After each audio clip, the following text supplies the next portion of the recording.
tia Mari. Ozzy, você tá no colo? Você gosta de colo? Você gosta, não?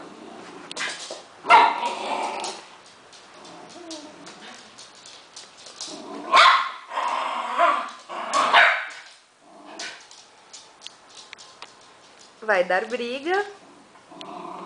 Olha como é que eu chamo bonzinho. O Ozzy rabugento.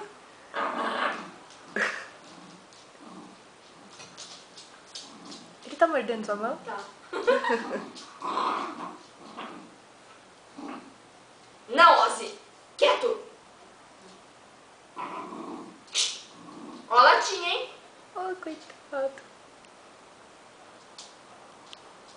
Ah, a técnica da latinha funciona. Ah! Viu como o Ozzy é de colo? Ele adora um carinho, né? É.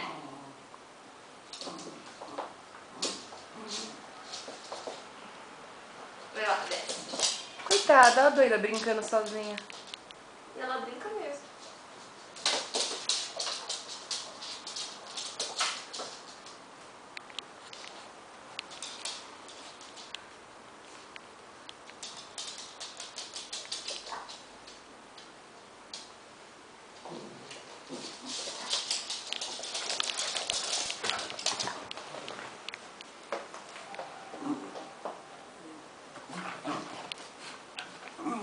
Coitada.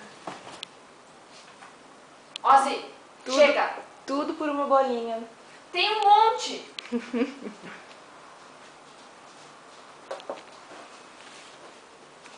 Acabaram com a graça. E agora? Vive a madrasta.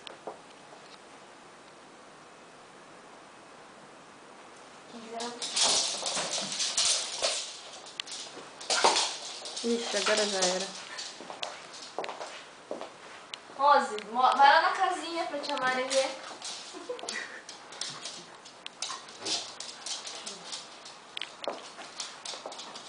Ele não vai entrar agora. Ah, agora ele vai querer pegar ela, né? É.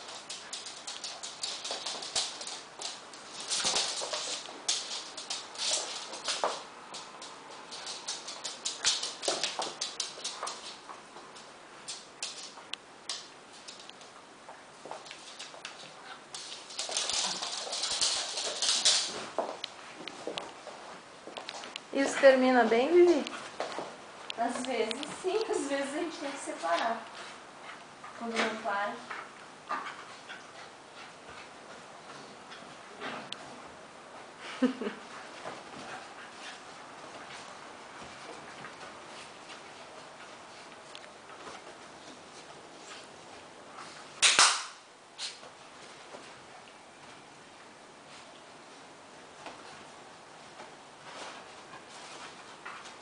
Ele atendeu a bronca e ela continuou brincando, que nem uma doida. Ela não liga, se eu chacoalhar a latinha, ela